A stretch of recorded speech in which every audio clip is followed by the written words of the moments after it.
Returning to my Coin Lady channel, I am pleased to see you again. We will touch on XRP briefly, but we will also cover all the other happenings and developments in the crypto world. Just so businesses that don't have a cryptocurrency wallet would fall behind, I do my best to bring you all the latest crypto news.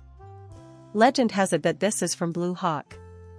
What they mean is that Web 2 firms are trying to bridge the divide, but they are missing the spark that will connect their app to all the features on the other side, the Web 3 wallet. Nothing beyond will be accessible to them until they take the first step toward connecting with it. Simply put, it's a cryptocurrency wallet that adds another payment option for your clients. However, the conventional banks are also getting on board. Their goal is to get Acre Digital Wallet as a customer. Suddenly, they're keen on ditching debit cards in favor of digital wallets only. Since this is the way ahead in the digital era, I believe this shift will gain significant traction in early 2025.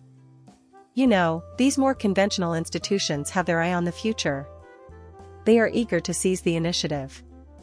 In this approach, they get an advantage over their rival, the bank located down the street. For cryptocurrency in the United States, this is a monumental event. The court has expedited the production of the Operation Choke Point 2.0 pause letters by ordering the agency to do so in her FDIC Gov Freedom of Information Act action. Some much-needed sunshine is on the way, and we are grateful for the court's consideration. Even if it's the US government, I enjoy the concept. This will also likely be delayed until 2025, although operations must be temporarily halted. Second point of choke, the FDIC. I was surprised, but not really, to hear that they were also heavily involved in people's banking and the effort to keep banks out of cryptocurrency. The 2026 midterms have already cost Andreessen Horowitz a hefty penny. It's worth noting that there is a significant amount of money being poured into the 2026 midterms. This is because it is crucial to have lawmakers who support cryptocurrency in Washington, D.C., because Congress is responsible for enacting the laws of the country. Additionally, $23 million has been added to the funds allocated to Fair Shake and affiliated PACs for the 2026 midterm election cycle. People are already planning for the future, and we haven't even finished the 2024 election yet. This is essential, because otherwise, anti-crypto politicians would emerge and prevent any progress from being made. This will continue until at least 2028. As a replacement for stable coins, the Treasury Advisory Committee has proposed CBDCs. For the life of me, I can't figure out why the US Treasury thinks a CBDC is anything other than a stable coin. In terms of security, a CBDC is identical to a US government-issued stable coin. Even Janet Yellen has stated that tokenization has to be more centralized.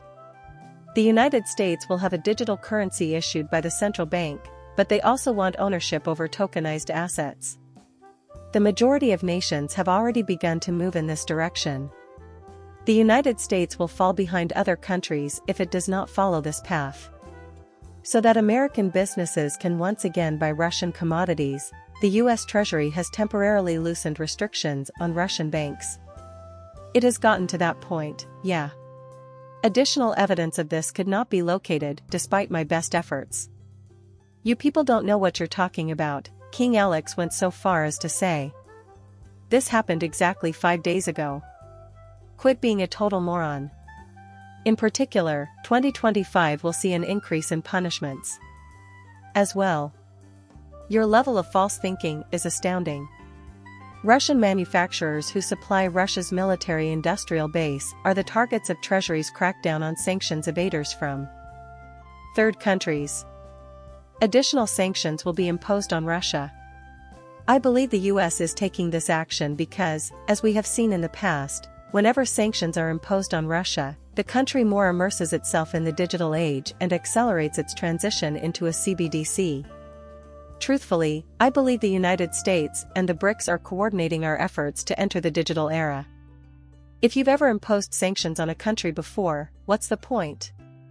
Unless you were unprepared for the digital age beforehand, it merely served to expedite them. The United States is prepared to use a digital dollar, in my opinion. BRICS Pay, the consortium's institutions and banks' confidential list of members, is something they're patiently waiting for the crisis to occur before doing anything further.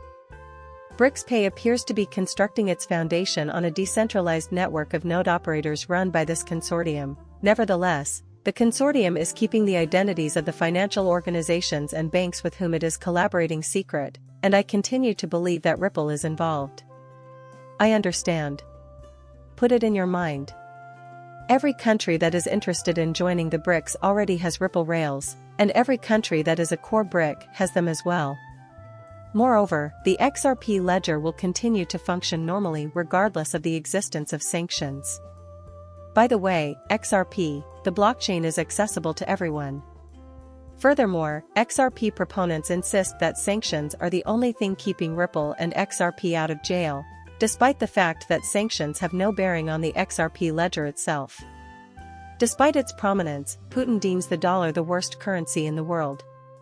Foreign nations are diversifying their currencies away from the US dollar since its value is dependent on Federal Reserve policy.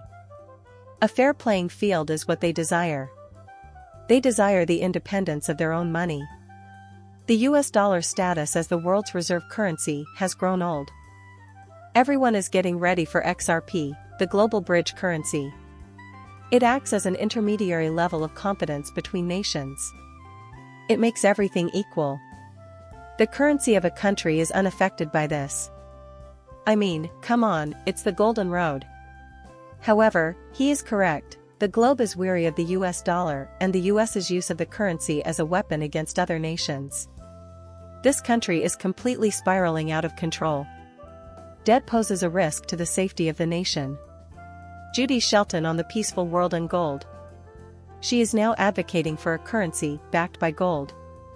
She is of the opinion that the US dollar will soon be backed by gold. Still, she has a point. The mounting debt poses a threat to our nation's security, yet they refuse to stop piling on. They are absolutely not cutting back on spending. Looking at it another way, all they're doing is trying to make the dollar last as long as possible. But then there will be a crisis, and suddenly there will be a stable coin, CBDC, whatever you want to name it, that will solve all of their problems. According to an insider, the World Bank has allegedly misplaced $24 billion and habitually falsifies its documents. And this is where it shows, all the numbers are usually fabricated. No one knows who pays for what.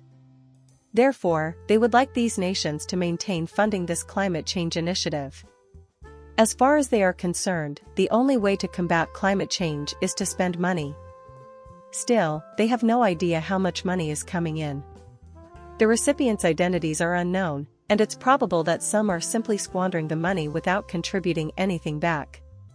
While the bank is proud to boast about its climate finance billions, it's important to note that these figures do not reflect actual spending but rather its ambitions. Doing this would be the same as having your doctor evaluate your eating habits based solely on your shopping list, without ever taking a look at the food you really eat. You get my point. Just wait for carbon credits to arrive. Until then, they have no idea how much money they're spending, and that will be another tax on people. If you want to take a vacation, you'll have to pay the carbon tax. If you drive a gas-powered automobile or use a gas-powered lawnmower, you will be required to pay the carbon tax. You know, the whole point is for them to get rich while we stay poor.